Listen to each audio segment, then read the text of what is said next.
Мисля си, че ЦСКА ще разчита на повече сили в средата на терена и на опит за бързо изнасяне на топката към Димитър Иванков, докато Левски, вярвам, ще играе по-често в фаза постепенно нападение. Йордан Тодоров търси някакво развитие, подхлъзна се там Станислав Ангелов.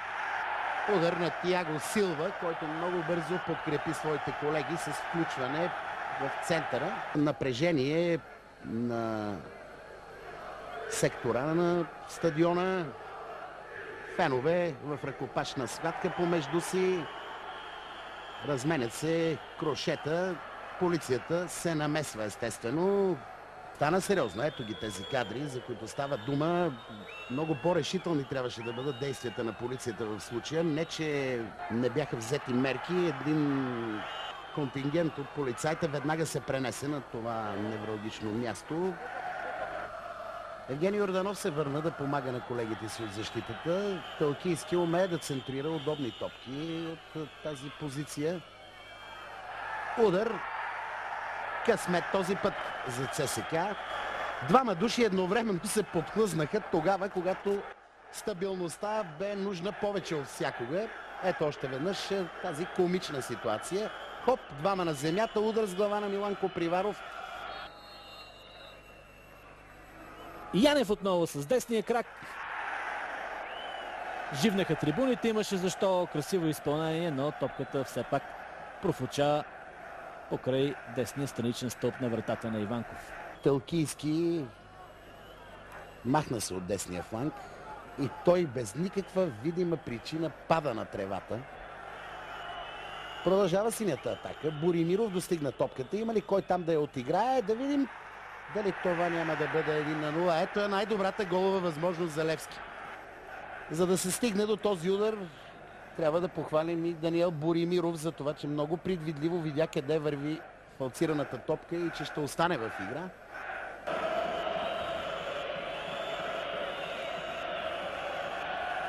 Феновете запяха, вероятно се зарадваха на това, че слънцето все пак проби през облаците и огря стадион Васил Левски. Грубо нарушение сега на капитана на... Грубо нарушение, което вади ЦСКА, вади капитана на ЦСКА от игра. Тодор Янчев имаше един жълт картон, а Антон Генов бърка в джоба и виждам картона с жълт цвят, който автоматично ще се отсвети в червено. ЦСКА ще доиграва финала с човек по-малко, заради това струва ми се напълно необмислено влизане на Тодор Янчев. Шампионите от ЦСКА остават с 10 души на игрището. Става трудно за ЦСКА вече с човек по-малко, въпреки че примерите в футболната история са подсказвали какво ли не. И виждате как Даниел Боримиров открива резултата от статичното положение. В 52-та минута Левски повежда на националния стадион Васил Левски. Така едно закъсняло, едно необмислено защитно действие доведе след себе си две злини за ЦСКА.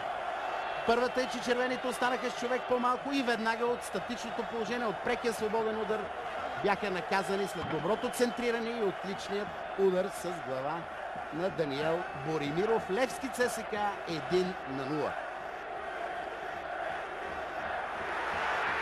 И в тази ситуация опита на Даниел Боримиров си каза думата. Той беше изключително съобразителен на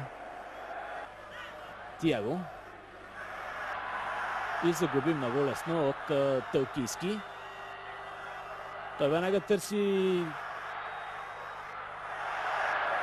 Валери Домовчийски и какъв пропуск на нападателя с номер 17 в синьо. Валери Домовчийски с възможност да реши мача в този момент.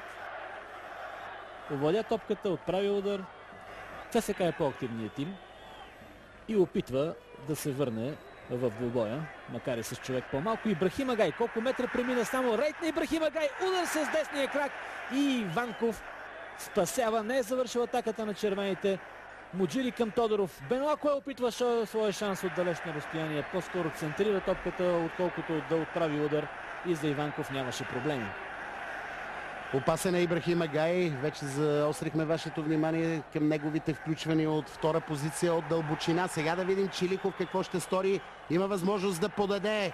Ще стигне ли кораж на Валерий Домовчийски да нанесе решителния удар? 2-0 за Левски. При ответната контратака на сините. 2-0 в 75-та минута на финала за Купата на България. Изхода на двубоя ми се струва, че е вече предрешен. Ето как топката стигна до играча с номер 17. И вижте как хладнокръвно той преодоля Хмарук, за да нанесе с по-слабия си с десния крак този кошмарен за футболистите и за привържениците на ЦСКА удар.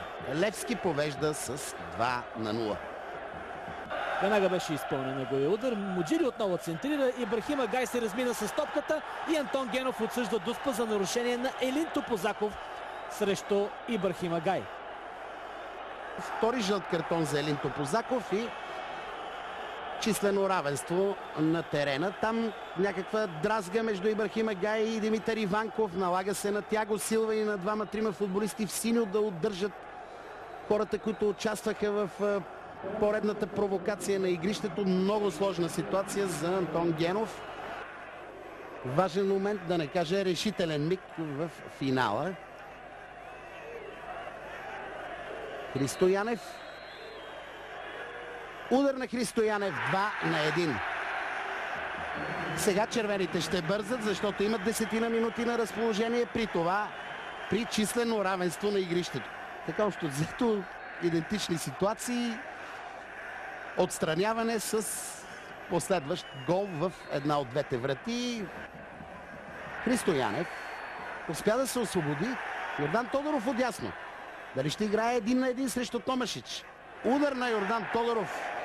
Направо тръпки да побият феновете на Левски в този момент.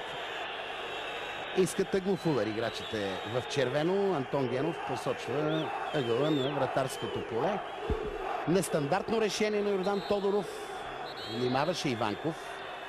А тук Боримиров и Христо Янев си разменят любезности. Сега възможно за Телкийски. Отляво се включи и Домовчийски. Телкийски стигна до наказателното поле. Не успя да шутира. Йордан Тодоров извършва нарушение и това ще бъде ново отстраняване в матча. Втори жълт картон за Йордан Тодоров, който преди около минута и половина получи първия. И ето, че ЦСКА остава с 9 футболисти. И ще чудно да видим и Хмарук там. За сега вратарят на червените се въздържа от подобно включване, което е чест патент на Димитър Иванков. При критични ситуации да видим сега какво ще стане. На косъм бе изравняването, но Димитър Иванков блестящо спасява този удар. Валентин Илиев, ако не се лъжа, беше там на стрелкова позиция. После меле и в което нервите изцяло взимат връх. И удари се разменят там. Включи се Ибрахим Агай. Грозен завършек на този финал. Грозен завършек на този финал и Момчил Врайков, четвъртия съдия, помага с своите физически габарити да се въдвори ред на терена. Все пак матчът ще бъде доигран.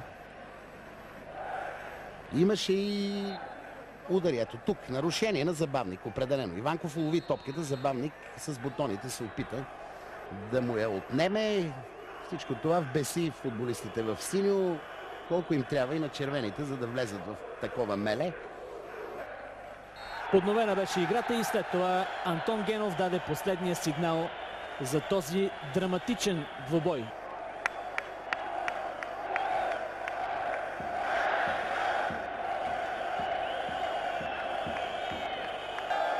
Купата на България в момента в ръцете на Валентин Миков, а вече Димитър Иванков е вдигна високо над своята гола. Капитанът на Левски и неговите съотборници триумфират.